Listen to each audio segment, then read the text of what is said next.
In this quick HVAC training video, we're going over the various sizes of bead thermistors and tube thermistors found in HVAC systems, such as mini splits and inverter or high efficiency systems. Typically, these are measuring the temperature of the air. These bead thermistors and tube thermistors are measuring the refrigerant temperature. However, some of these are used to measure the air as well. Now, we have various sizes, and we're going to be able to determine what sizes each of these are based on the temperature. And so we're going to be measuring the electrical resistance over here, and the quick thing to remember is that a bead thermistor, just like that, is basically a tube thermistor without the tube. And so this is just stripped out of there. It's just that this will not fluctuate in electrical resistance as quickly due to a change in temperature. That's really what it comes down to due to the surface area. Now, it's important to note that thermistor sizes are rated at 77 degrees Fahrenheit or 25 degrees Celsius. So as you can see right here, we're measuring 73.6 degrees Fahrenheit. And so if I were to measure the electrical resistance of this tube thermistor, you see we're measuring 5.51 K ohms, right? So these are rated in 50K, 20K, 15K, 10K, and 5K. So that means 5,000. So 5,000 ohms, right? So 5,000, we would end up putting that right here to assign this. And you could use something like this in the classroom just to teach students or your HVAC apprentices how to measure these. And so 5.5, right? And so we're not quite at 77 degrees. And so if I was to increase the temperature on the tube, you're going to notice that the electrical resistance gets closer and closer to 5 kiloohms. And so you see that right there? We're very, very close. Now let's measure our 10K ohm tube thermistor. Now you see we're measuring 11.12 kiloohms. So that's 11,120 ohms. Now let's look at this chart right here because this is a manufacturer's 10 kW tube and bead thermistor chart. You see when we align 77 degrees, it should measure 10 kiloohms. And so right here, you see that we're not quite at 77 degrees, right? We're a little cooler than that. So we're gonna have a higher electrical resistance. And so if I was just to heat this tube thermistor up, you're gonna see it's gonna get closer to our 10K ohm. So we can go ahead and label that as 10. Similarly right here, it's going to be very close to 15K. So it's 16.77. And so if you're out in the field, basically you can use a chart like this and you can take this temperature sensor and tape it to the tube or a bead thermistor and basically measure your temperature and compare that to your electrical resistance to see how close you actually are. Now, the thing with a tube thermistor is it has to maintain a steady temperature in order to have an accurate measurement. So right here, we're looking at a 20K ohm thermistor, and so we're measuring 21.96. So we'll label that. And finally, our last one right here is a 50K ohm thermistor, and it's measuring 57.7 at 73.7 degrees.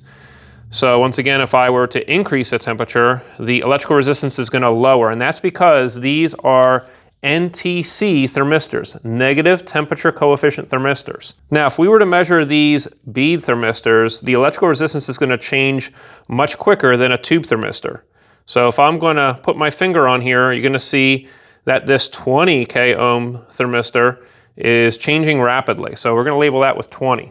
Now you could mix these up if you have something like this on a table for your apprentices. Let's measure this one right here. So this says 11.07. And once again, we're measuring 73 degrees.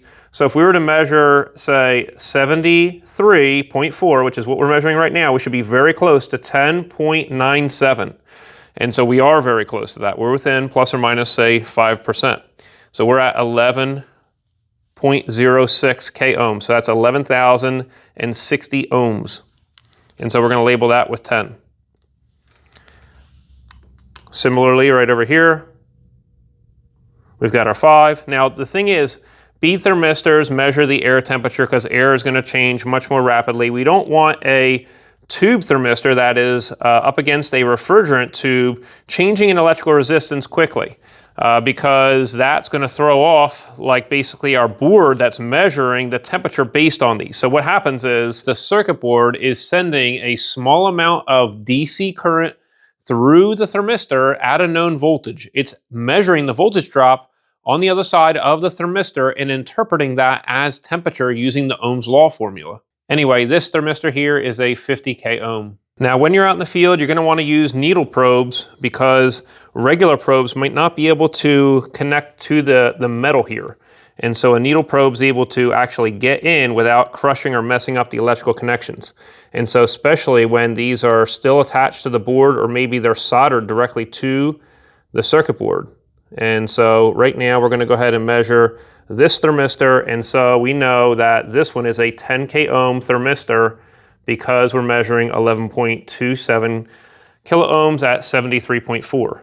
And so similarly, let's just go ahead and measure this one as well. So you would not even be able to get into this electrical connection with a standard probe tip on your multimeter. All right, so we're measuring 11.8, and that's kilo ohms. And if you were to measure a thermistor and it had OL, then you know that that thermistor is actually bad. And so if you measured something else, like, let's see here, we'll measure on this side this time. If you measure 0.0 ohms, or even something close to that, then you also know that that thermistor is bad. And so in this case, we're measuring 0.6 ohms. And so that means that the wires have shorted somewhere together. And so that thermistor needs to get replaced. If you were to replace a bad thermistor with a new thermistor, you need to make sure that it's the right size. So in this case, it's a 10K. And so you have to determine what thermistor is actually in the system, and you have to refer to the manufacturer's literature on that. And so you're aware, very often it's the 5K and the 10K ohm thermistors that are the most common for measuring airflow and refrigerant. However, over at the compressor discharge, if there's a sensor there, it's typically either a 20 or a 50. Commonly, it's a 50K. But it has to be replaced with the correct size thermistor in order for that system to operate correctly. So I hope this video helped, and if you want to learn more about HVAC, make sure to join our online HVAC Academy at acservicetech.com/academy.